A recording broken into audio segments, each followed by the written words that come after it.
program that we have going along with this. Thanks, Susan. As Susan mentioned, my name is Ashley Naranjo, and I work at the Smithsonian Center for Education and Museum Studies here in Washington, D.C. And we're really energized after a great 2 days of conference sessions about the Water Matters Conference to be introducing the Shout Badges and Learning Quests. And basically, if you click on the link that is there on your screen, your class can register your students to participate in the Learning Quests. And I'll give you kind of a sneak peek at what it looks like. Basically, students earn points based on their great work that's Shout inspired. And we have badges such as the Oral Historian and the Dirt Detective, among others. And the students will complete a number of associated quests, and once they complete them in a successful way, educators like myself from the Smithsonian will approve them, and they will be the proud recipients of the Smithsonian Badges for the Shout program. So we're looking forward to hearing from a number of different students from around the United States and the world as they join us for the Smithsonian Badges endeavor. So we're looking forward to it. Thank you, Ashley. And also, if you didn't catch that, but you want to stay informed about what's going on with Shout, don't forget that you can follow us on Facebook. And behind the scenes right now, you can also tweet away with hashtag #ShoutLearning. And we do have representatives from all over the globe joining us today, which is very exciting.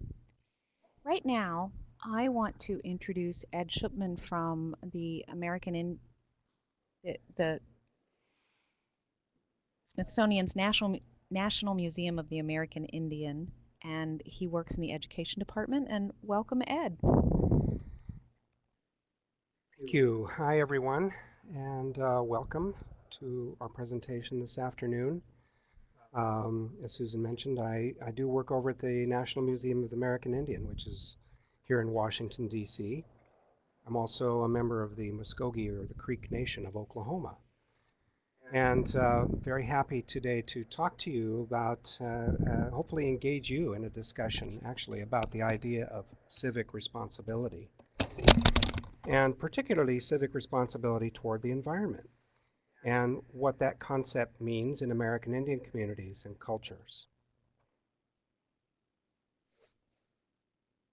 So I think normally when we think of civic responsibility, we might think of things like obeying laws or exercising our voting rights, but we can have and should have a sense of civic responsibility to our environment as well, and that's what we're talking about today. Now, civic responsibility, those words, that's a contemporary term and probably not translatable verbatim into the hundreds of American Indian languages in just the United States. But that idea, the concept of civic responsibility, or responsibility, a community's responsibility for the environment, is extremely important to American Indian cultures, both in the past and today. So let's take a look at this question on the screen, and you might want to tap some answers out on the on your Shout Q&A typewriter there, or your screen, and think about some responses to this. What are the different reasons why people care about the environment? Why should we? And we start to see some things coming up here, and preservation for the future. As I did my kind of brainstorming list, I came up with some things like health, foods that we eat, sustainability, our survival on Earth, even things like economics and our sense of responsibility. All of these. For the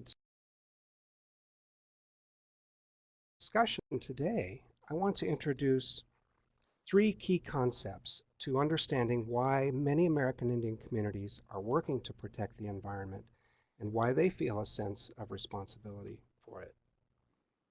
The idea first is that American Indian communities have deep ties to these places where they've lived for thousands of years. These ties define the histories, the cultures, and the ways of living of these people. And finally, today American Indians are working to address serious environmental problems in these places so that not only to preserve the environment, but also to help keep their communities and those unique cultures alive. So they're all intertwined, they're interrelated.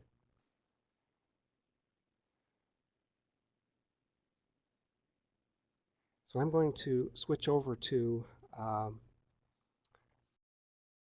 website that we have developed at the National Museum of the American Indian. This is an educational website that we have put together. It's for grades 5 through 10. It's called American Indian Responses to Environmental Challenges. And this is this website tells 4 good news stories, 4 stories about American Indian communities today: the Akwesasne Mohawk, the Campo Kumeyaay Nation, the Leech Lake Ojibwe, and the Lummi Nation, who are all working to address serious environmental problems in their homelands. So I'd like to give you just a brief overview of this website, and then I'm going to take you more in depth into one of these stories. As you navigate this website, you see the 4 communities listed up here on the top navigation menu. If you click into one of them, you have a Get Started page. These are just some instructions on how to use the website. And then you have 4 sections for each of the 5 sections for each of the 4 communities. The first is Meet the People. Second is About Our Homeland. Third is Our Environmental Challenge, Our Strategies, and Our Future. These are the same 5 stories that are told for all 4 of these communities. So let's look at one of these, Meet the People. And this is what you would see if you click on Meet the People for the Akwesasne Mohawk. This is a video screen that will play a video. We won't have time to watch all these videos today, but I will have some excerpts to show you for one of the communities, so you get a sense of those. And then we have some key terms here related to this section called Meet the People. We have an interactive and some focus questions that help to reinforce content. So as you navigate through this Akwesasne Mohawk section and you go to About Our Homeland, you'd see the same sort of look on each of the screens. You'd have the video, the key terms, an interactive section, and the questions that reinforce the content. So that's basically how you use the website. I want to show you one of the other features that we're going to be talking about today called Story Project Planner. This is an activity that's built right into the website itself. Now what you can do as you go through and you watch the video and you do the interactive and you start to learn this story as a student or visitor to this website, you can do a project right on the website itself. You can save some of these images and some of the quotes from the videos right here on the Story Project page that I'm pointing to now. So you can just click the star, that saves an image, and you click, that'll save it for your project. And you can also use these boxes to type in some text, your notes for your project. And you click the save, and that'll save those things that you wanted to take notes about. I'll show you more about that in just a few minutes. So today we're exploring one of these stories. It's going to be the Campo Kumeyaay Nation. Although all 4 of these community issues are related somehow to water, this community is dealing directly with a water issue. And since we don't have time to watch all the videos today, I'm going to use some of the features of the website to tell the Campo Kumeyaay story.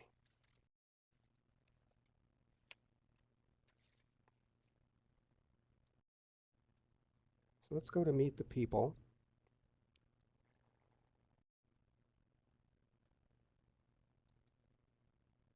I'm going to scroll down here and grab an image. The people of the Campo Kumeyaay Nation have lived for thousands of years in a region where water is a precious resource. Water, of course, is important to their survival and to their history and culture. Today, they're facing serious challenges to their supply of fresh water. The Campo Kumeyaay Nation is located on a small reservation in what is now Southern California.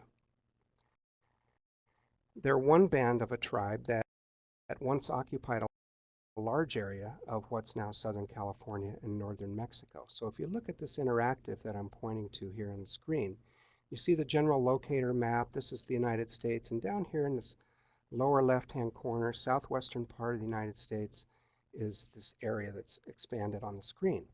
You see the United States-Mexico border, you see the state of California, state of Arizona over here to the east, the modern-day cities of San Diego and Tijuana and Ensenada. The original Campo Kumeyaay territory pretty much covered all of this area. They lived here on the ocean, on the shores of the ocean, in the ocean area, also up into this mountain range that extends through here and down to the other side into the deserts of central and eastern California. And those were their homelands. Now today, they're located in 12 different bands living on these small reservations here in Southern California. There are also a number of Kumeyaay communities still in Mexico today. The story that we're focusing on today here is the Campo, and these two, this small square and this rectangle, are the Campo Reservation today. Now, this is not how the people lived traditionally. Previously, they would, in their original territory, as I said, they lived on the oceans, and they would migrate across this region during the different seasons. So in the summertime, they would probably live up in the higher elevations where there were different resources, different foods that they could obtain, and then in the colder months, they would go back down towards the coastal areas. But that all was interrupted with the arrival of the Europeans and the changes to life that happened. So that's our first section called Meet the People. Now, if we were doing a story project planner here, thinking about a project that we might want to produce, I click and save a few of these images that I like, and then I would type a little bit of text in here.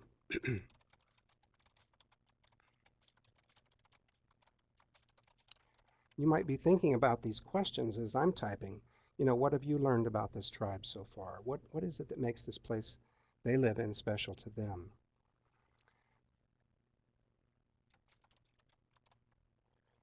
So I can type in some text notes and save those for my project.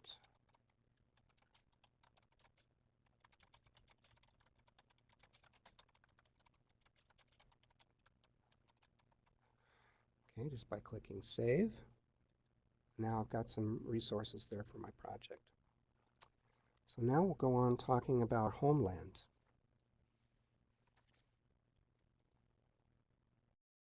What is this land like where the Kumeyaay people have lived for thousands of years?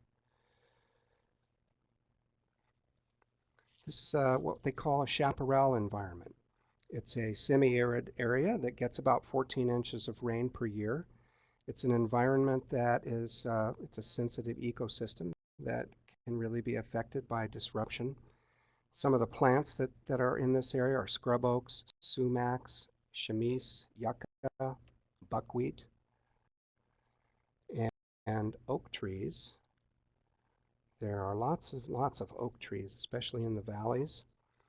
And the Kumeyaay people depended a great deal on the oak trees for the acorns that grow on oak trees. And they use these to, they would grind up the acorns and convert this into a food that they called shawi. Now when you get down into the lower parts of this region, to the valleys, you come to the wetlands. The wetlands were extremely important to the Kumeyaay people traditionally. These are areas where they find medicinal plants and foods, materials that they use to build things like their houses and boats. And this this environment was a place of deep cultural importance to the Kumeyaay people, so ingrained in their culture. And what I'd like to do is just run a couple of video excerpts for you that will illustrate this idea. I think it's so important that I'd like you to hear from community members themselves about this relationship that they have to this environment. So if we can run our first.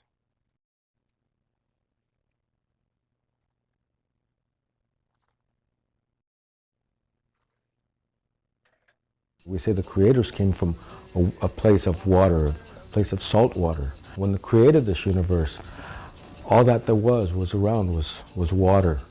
And as they continued to make the land and build the land up, they knew that water was part of everything. Our word for creator is Maiha, which means the water above.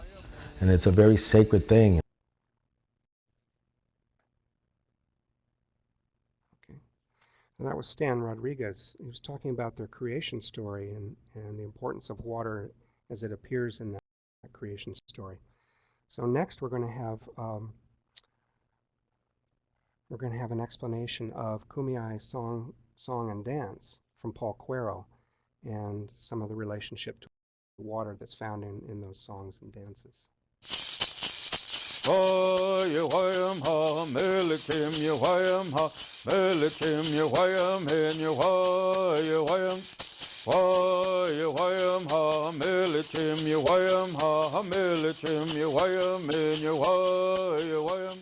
This song's talking about coming to the ocean and fishing.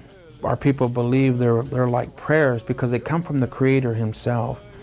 And so it's telling all these stories about how to be a person, how the rain's going to come and it's going to give us water. And that's why when we look at our culture and our traditions, it talks about how to deal with our environment and how to deal with each other. When we'd go pick acorns, they would say you had to leave enough for the squirrels and the other animals.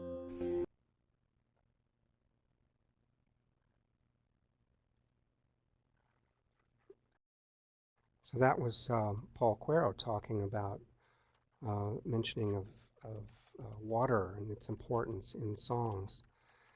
And, you know, when you live in a place for thousands of years, you know that environment intimately. You develop a lot of knowledge about how it functions. And also, interesting, in the case of the Kumeyaay people here, and many American Indian peoples, how you can manage that environment. So we'll look at another of our videos here that will have some talk about how the environment was managed. Well, within the communities, we had people who were specialists who were called kwasiai. And these kwasiai would offer their advice, and they would tell the shamuk when it was time to move to another area, or when it was time to burn an area, or when it was time to harvest different plants. So burning was an integral part of the culture, and by burning through areas, it would help to clear out the underbrush. Some of the plants needed fire in order to germinate, and the transitional ecotones that you get from a patchwork of different burned and unburned areas help to create a much greater biodiversity. Because we live in an area that we don't get much water, we had to come up with techniques of ways of storing water, because in ancient times we didn't have ways of digging with drills like we do today for water. So there was techniques that were taught to us by our what we call kwasiai. This is one of the things that people would take care of. They would make sure that the water was protected.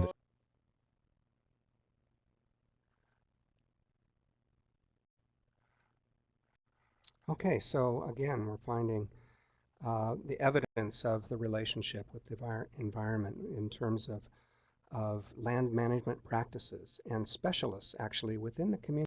This all predates European arrival in the Western Hemisphere. These specialists known as kwasiai, whose job it was to keep track of these things and to instruct the people on when to take care, when to do the burning and when to do the planting and so forth.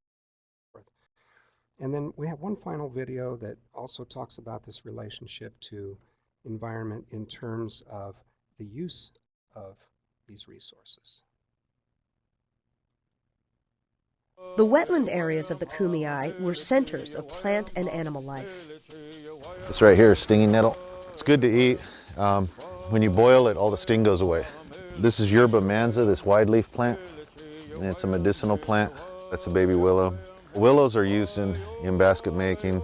This plant here with the little tiny flower on the tip is a bulrush or a tule, and these were used to build our traditional boats. Okay,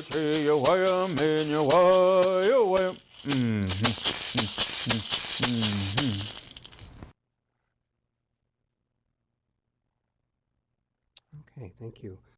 So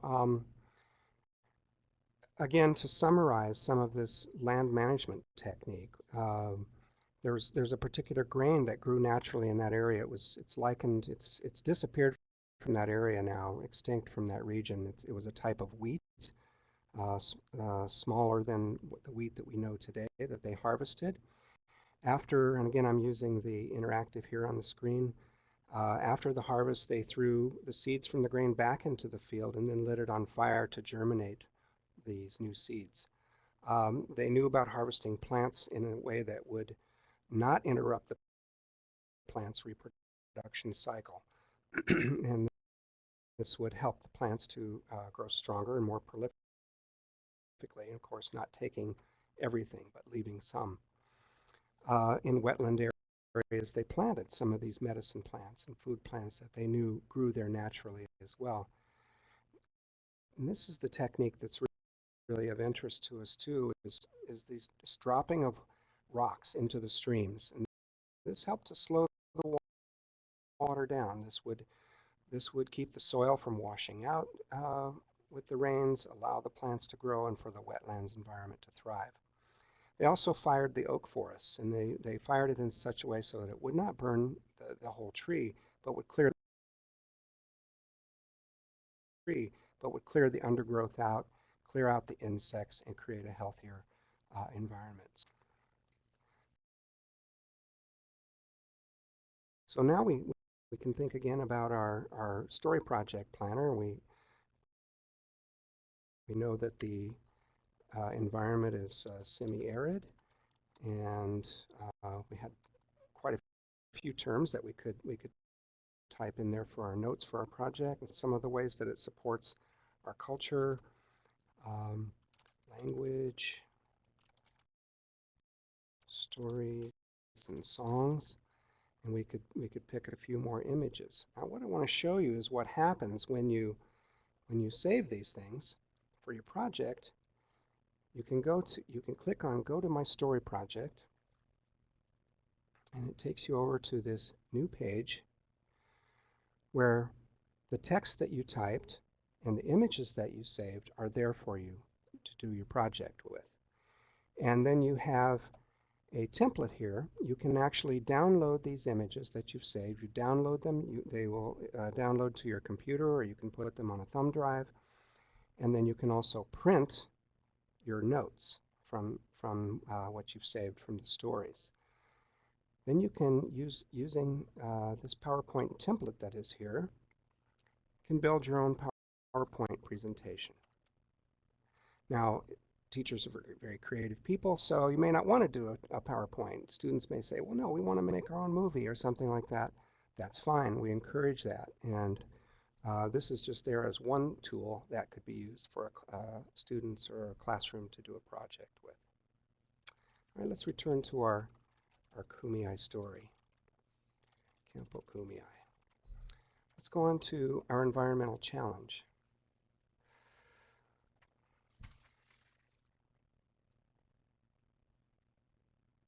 I'm going to go back here and grab an image.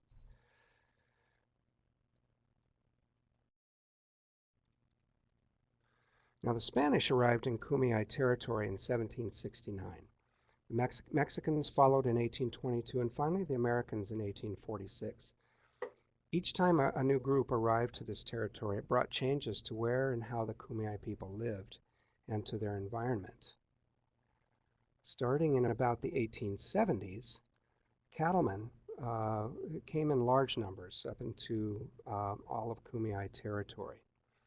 So what we're going to do is fast forward now about 150 years and take a look at what cattle do to the environment. We have another video to show for this.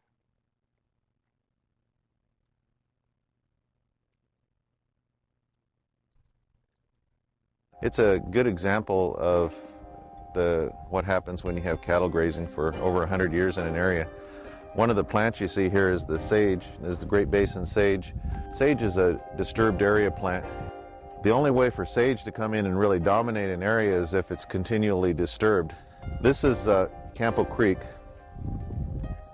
and at one time it had a fully developed riparian habitat, and there were willow trees that filled up the center, willows and cottonwoods, and then along the sides then were the oaks, and the oaks would cover this whole valley here.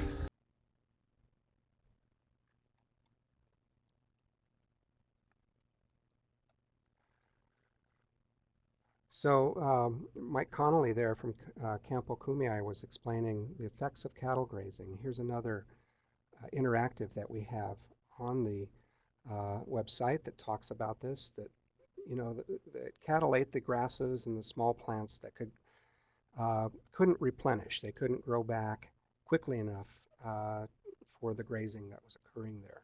So this natural grain that had been in that area disappears.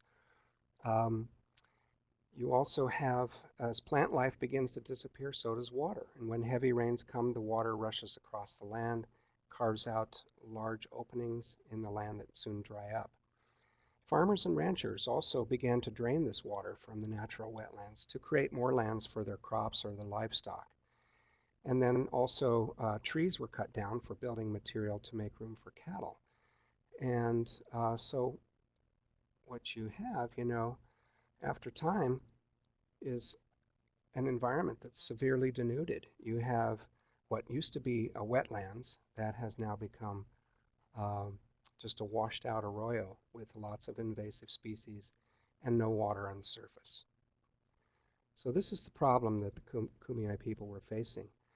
I'm not going to type in any more notes, but we have a couple more questions here that focus students' note-taking. How has the local environment been damaged, and what caused that damage to the environment?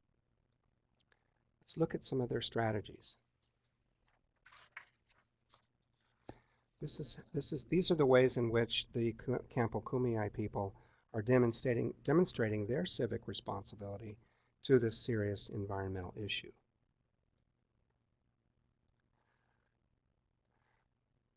Now, one of the things that they did in 1990, they formed their own EPA, Environmental Protection Agency. They knew they had to do something to protect the water. The first thing they did was to eliminate the cattle grazing, but they did something more. They applied one of their traditional knowledge and one of the techniques that they had used in their old ancient land management processes. Let's learn about that in another video excerpt. On our reservation, we used an old technique that was recorded through an anthropologist by the name of Florence Schupman, and she was talking to older people, and she asked them about a lot of different things, and one of the things they talked about was how to slow water down.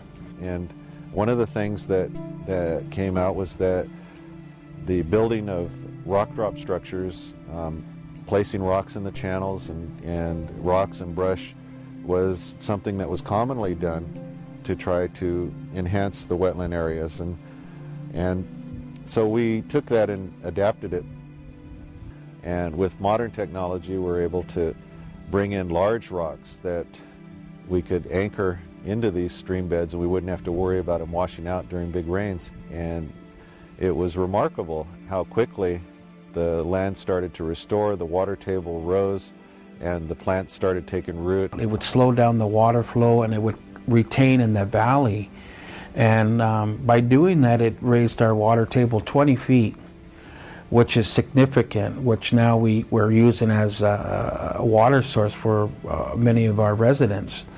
And all of these trees that you can see in here are all ones that have come in just the last 20 years, so they're all very young, and the whole area that had once been on its way to becoming a desert became a lush habitat, and many different types of animals have been seen there, and many of the materials then became available that we used.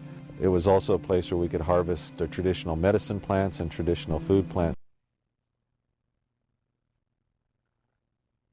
Okay, thank you. So this is a very remarkable story, I think, about a community that is applying their long-held traditions, their knowledge from having lived in this place and having this relationship with the land, and applying it to a modern-day problem and doing it successfully. So it's a real success story. The Campo EPA is involved in other kinds of activities. They do water quality monitoring, air quality monitoring. They have a nursery of indigenous plants that they are there for repaired wetlands and for community landscaping. And they also have a wind farm, and they're working to take advantage of the high winds that roar across the area there and to generate additional power and income for that community. So these are just some of the things that they are doing as a community. And the questions that we focus on in this section are, how are the people of this native community working to repair the damage, and what groups of people are working together? So we want students to focus on the fact that it takes a lot of people doing a lot of different jobs and different organizations and groups working together to address some of these issues. And finally, we're going to take a look at viewing the future.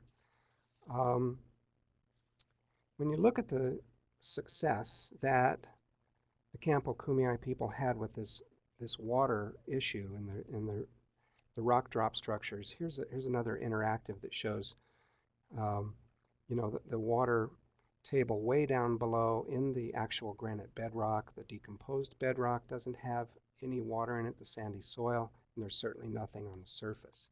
Then post-restoration, the water, the rock drop structure is built, the water comes back up, not only saturates the decomposed bedrock, but puts water on the surface in the wetlands. The environment begins to recover. So with that kind of success, you can see that their traditional sense of responsibility is still strong. And as you watch this next video segment, I'd like to challenge you to think about this question. What can the rest of the world learn from this American Indian story? So let's see, as they put it into perspective, the environment and their future, let's all think about what we can learn from this. The Campo Kumeyaay people are proud of their accomplishments. They're working hard to maintain a healthy environment, a solid economy, and a strong culture. As you can see back over here behind me, we have lovely trees that were planted to restore our water and bring up the water tables here. We're really proud that we're doing something for the environment. You can see that the tribal people are still caretakers of the earth, and it comes from our heart. I mean, there is a limit. And if we do not take care of our resources, if we do not take care of these things, if we do not live in harmony, then we're going to destroy it. And if we destroy that, we're going to destroy ourselves. Even within our creation story, we're made from dirt and water, which is mud. So we're a part of this environment. And so by using these kind of techniques shows our own people that the environment is such an important thing because we are part of it. And to listen to some of those old stories that are being told and bringing them to a reality is really helping our younger people to understand, because they could see it. There are many people and many organizations that want to work with us to try to preserve the ecosystems in many of these valleys, and I think that's something that is a benefit not only to our people but to all people. The Creator gave us ways of taking care of ourselves with our environment. That's the importance of why teaching these songs, why teaching those different things, is to tell them the very environment we're in. If we take care of it, it'll take care of us. If it perishes, we will perish. That's the bottom line. My uncle used to say the land is the law. And I never understood what he meant by that. And he'd say, well, because if you don't have water, you can't live. If you don't have the vegetation that we use, if we don't have our oak trees, the acorn, we can't survive. So if we don't take care of those very things, we're not taking care of ourselves. We just want to be in peace with everyone. And when I say everyone, it's with the plants, with the animals, with people, respect each other, you know, because they have life. Plants have life, water have life. But in all these things that we talk about, the water is a very sacred thing. And when we say, you know, we take care of that water, we watch over it, we hold it with respect. It's something that not only keeps us alive physically, also spiritually. It's a very sacred thing.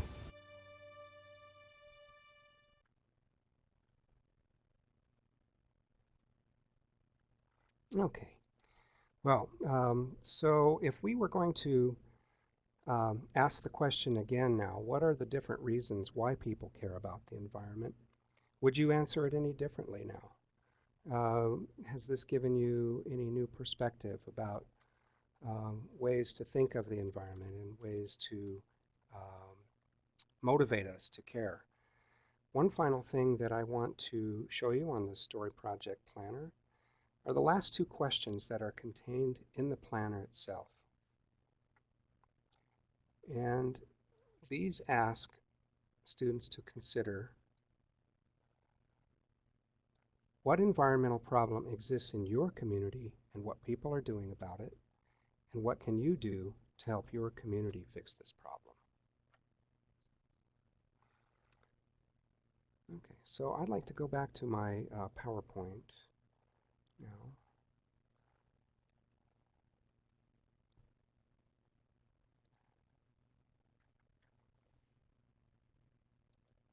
And what I did was to put together a sample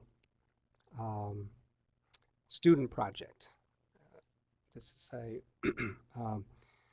one that I actually put together, but it's the idea of how students could use that story project planner.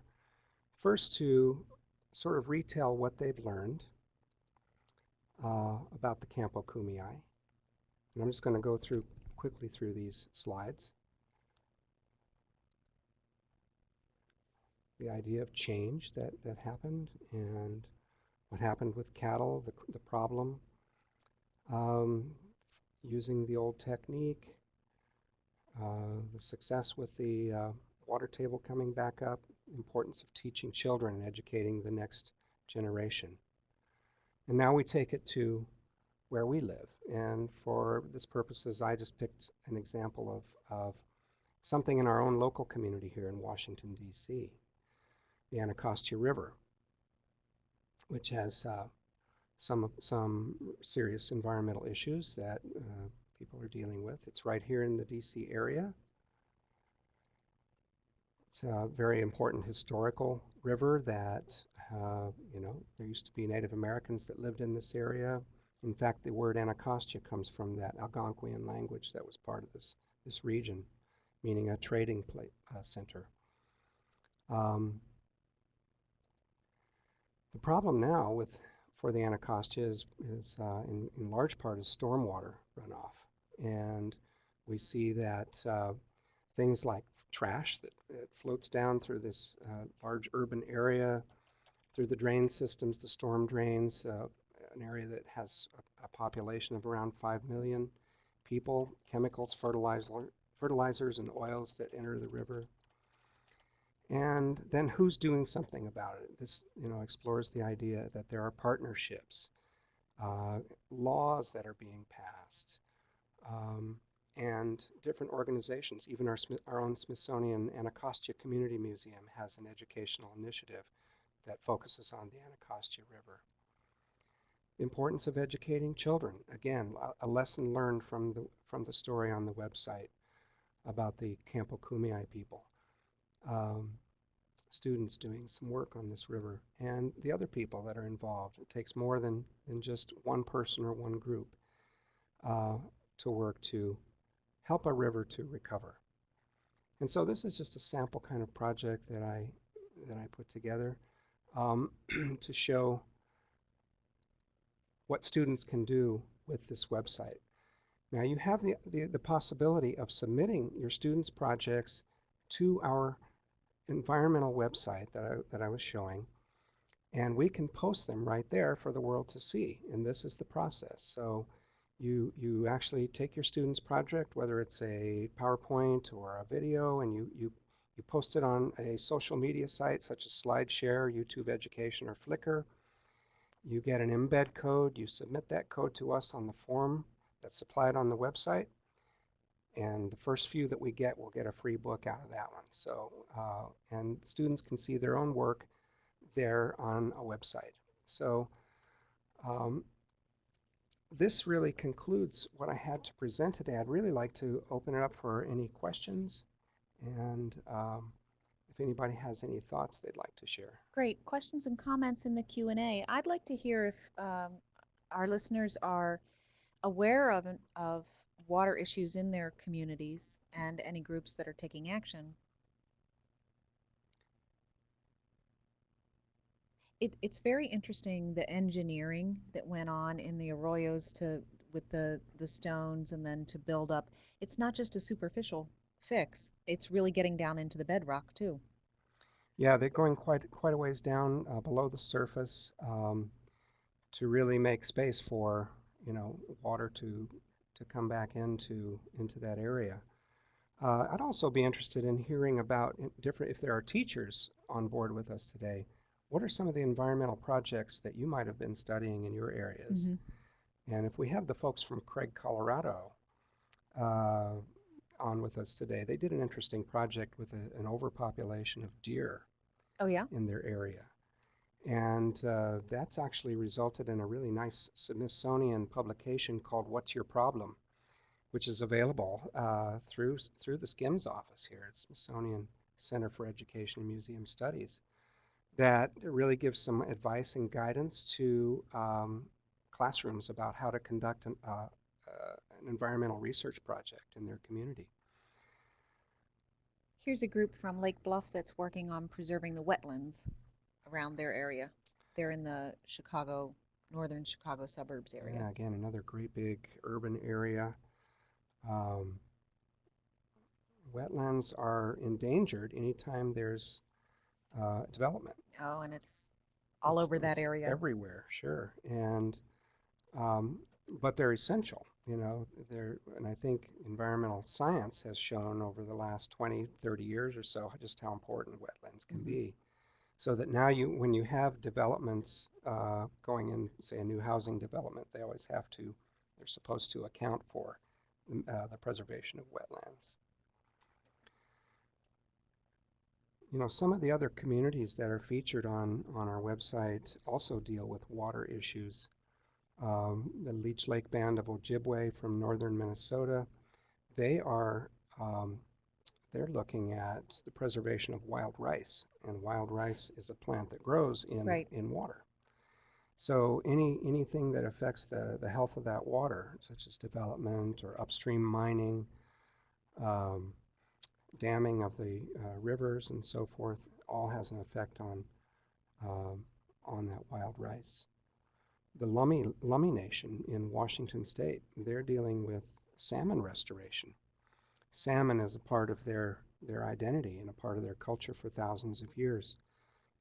And they are working internationally with a variety of groups to help preserve salmon populations.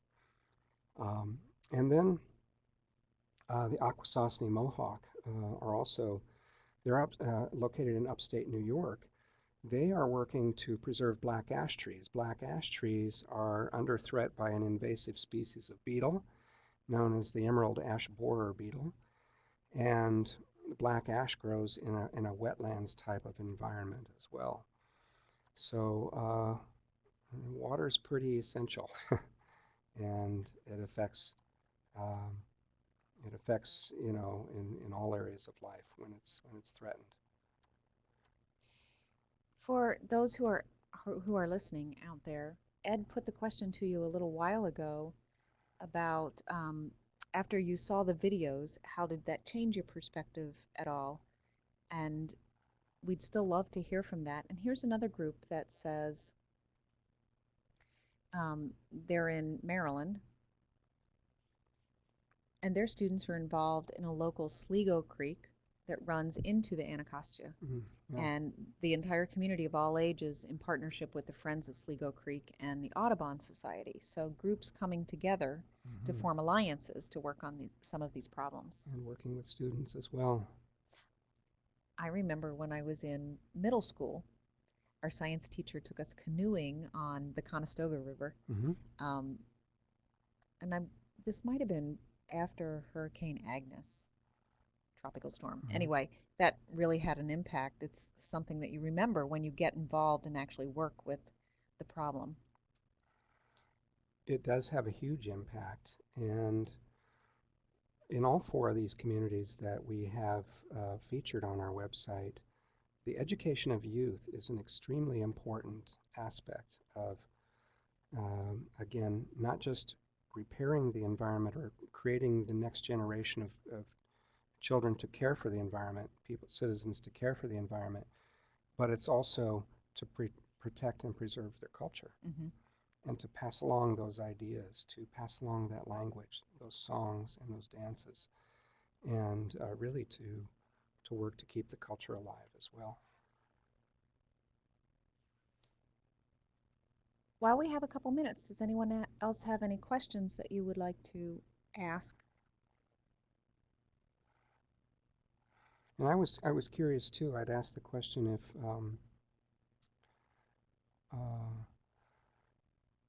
why people should care, or what are the different ways in which people care about the environment. What do other people have similar experiences in their own cultures, teachings about water, or the significance of water. And I'd love to know if there are some in other countries or in different languages. And we have friends from Budapest, I think, are still on. And we've got Pakistan. We'd love to hear how water is used in your culture.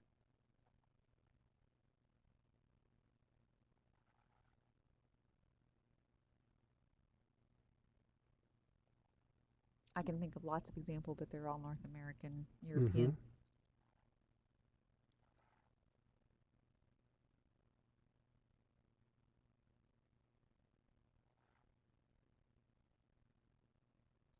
Our group is being quiet right now. One of the things that has struck me in the project that we worked on is the depth of this knowledge, traditional knowledge, that there are stories about, for instance, with the salmon at Lummi, that they had developed their own method of netting salmon, that they would use the cedar trees. They knew that the salmon migrated to a particular river. So in order to attract the fish to the nets, they actually got their cedar from that river. Oh. Not where they lived. Isn't that interesting that the fish would know the difference? Yeah.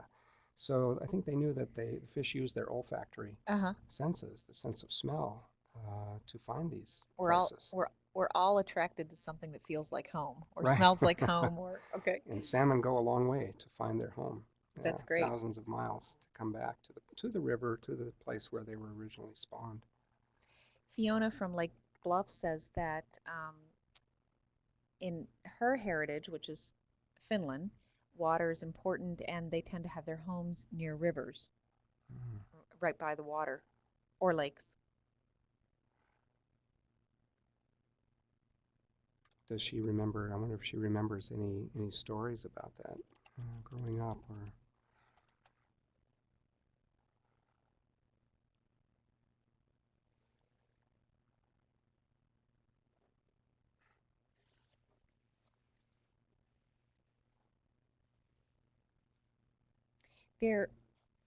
This might be a good time to remember that Ashley introduced the Smithsonian Learning Quests early when we began, and there's actually a quest that follows some of what you've gone over today, where students can talk about the significance of water in their culture, and that leads toward the Culture Keeper badge, I believe.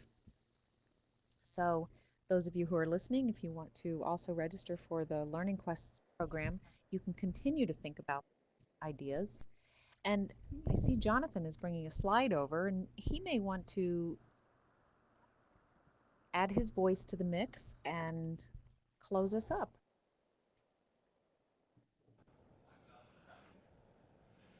Excellent. Well, thank you, Ed, and thank you, Susan, for closing out our Shout online conference. It's been fantastic to interact with all of you from all across the globe, and we've really just had a fantastic 2 days.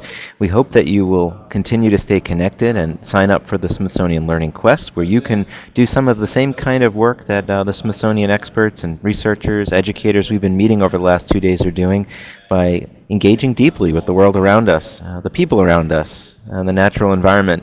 That's what the quests are all about, and it's an opportunity for you to contribute back something to this dialogue with some original research and some work and some great projects, doing everything from oral histories to getting involved in citizen science projects like our tree banding project. So thank you for that. Don't forget, by the way, that the series is not over. We'll be back in May for the next set of live events where we're going to be talking about water quality. So we've talked about water questions, water quantity, and we'll be going we'll be talking about water quality with a whole stream of live online sessions. But you don't have to wait until then to engage with all of us. Don't forget as well that you can stay connected to us online using Twitter, Facebook, or checking in at shoutlearning.org. I'm going to go ahead and just remind you of where to find us on Twitter and on Shout Learning. We also would really value your feedback as we plan for the next set of events in the Shout series, and I've put up an evaluation link at the top left corner of the screen. We'll also follow up and send this to you via email, but while it's fresh in your mind and you've been with us today, we would be delighted if you took a few minutes, clicked on that evaluation button, and gave us a little feedback. We value it tremendously, and every comment that you give us gets taken into account as we plan the subsequent events. So I'd like to thank our hosts here at the Smithsonian Tropical Research Institute for just being fantastic guides to the amazing island here at Barro Colorado, and also up at Punto Culebra, where we visited, and to all of our colleagues from across the Smithsonian for sharing their stories and their work. And finally, special thanks to our sponsors for making this entire series possible. Of course, the Smithsonian, Microsoft Partners in Learning, and Taking It Global. With that, do check out the recordings, share them with your friends. They are, all the ones from yesterday are up online, and we'll post the ones from today there as well. Thank you, everybody. Susan and Ed, thank you for closing out the conference.